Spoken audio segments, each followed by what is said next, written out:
Inilah Injil suci menurut Santo Markus.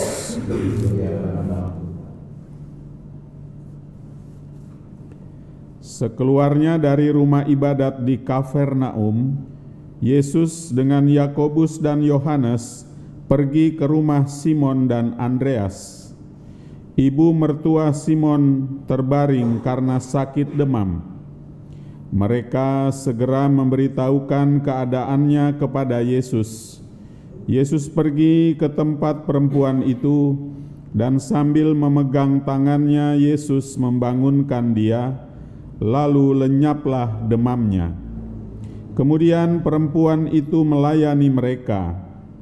Menjelang malam, sesudah matahari terbenam, dibawalah kepada Yesus semua orang yang menderita sakit dan yang kerasukan setan.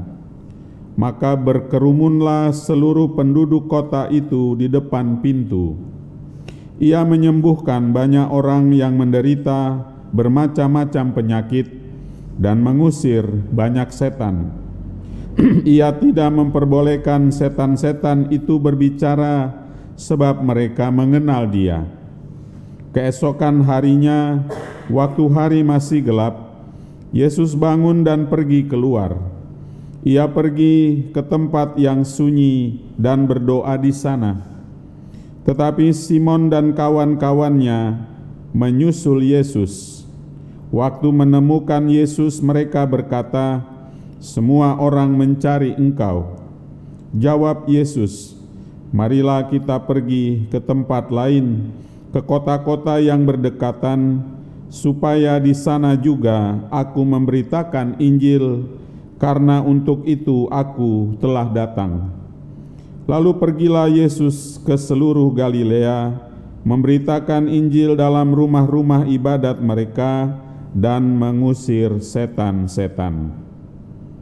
Demikianlah sabda Tuhan.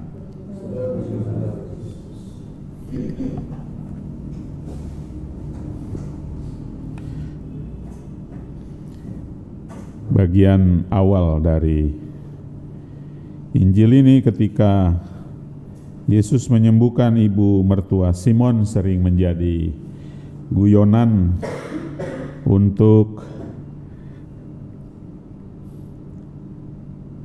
pergaulan dengan mengatakan, nah sekarang kita tahu kenapa Petrus dulu itu menyangkal Yesus.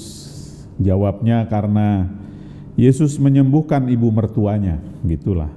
Seolah-olah ada konflik antara Petrus dengan ibu mertua, sehingga Petrus mungkin mengharapkan ibu mertuanya tetap sakit, tetapi Yesus menyembuhkan, maka Petrus lalu agak jengkel juga mungkin, begitulah. Tapi itu cuma seloroh. Yang menjadi catatan di sini ada beberapa hal. Pertama, Kafarnaum itu nama tempat.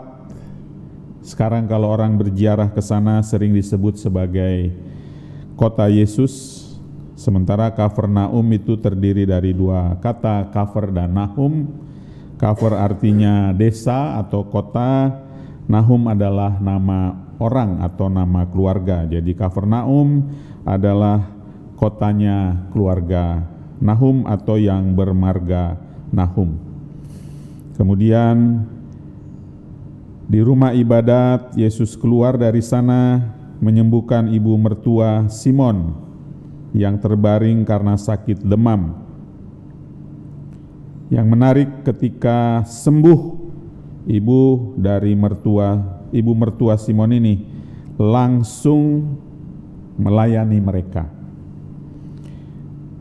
Catatan untuk kita ialah mumpung kita masih diberi hidup, diberi kesehatan, mari meneladan semangat dari ibu mertua Simon untuk melayani sesama. Keluar dari diri kita, menyapa yang lain, melayani sesama kita.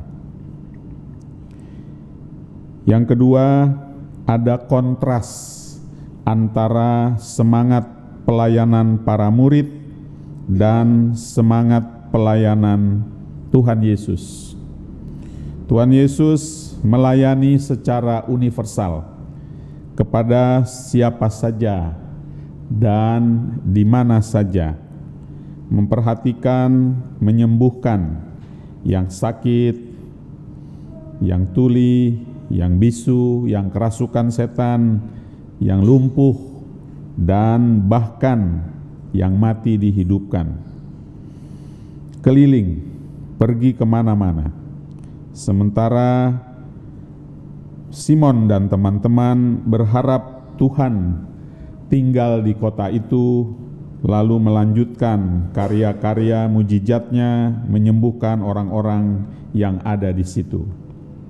Tuhan ingin seluruh dunia mengenalnya dan memperoleh keselamatan.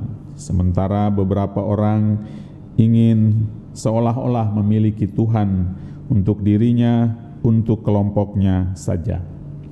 Kalau kita baca di depan ini, arah dasar dari kuskupan kita tahun yang ke-8, di mana temanya adalah keadilan sosial kemanusiaan. Gereja Kuskupan mengajak kita untuk mari kita keluar dari diri kita, mulai menyapa yang lain, terutama mereka yang memerlukan sapaan kita secara khusus, secara lebih, sebagaimana dulu Tuhan menyapa orang-orang yang menderita, yang susah, yang tidak dianggap, yang sakit. Yang ketiga, yang harus juga kita teladani dari semangat Tuhan kita ialah kedekatannya dengan Bapa, bahkan memberi waktu secara khusus untuk berdialog dengan Bapanya di dalam doa. Maka kita pun hendaknya memberi waktu lebih, membuka ruang hati kita secara lebih luas untuk kehadiran Tuhan di dalam diri kita, berdialog, bergaul secara intim, dan kemudian melangkah maju untuk melaksanakan perutusan kita, mewartakan kehadiran kerajaan Allah dimanapun. Amin.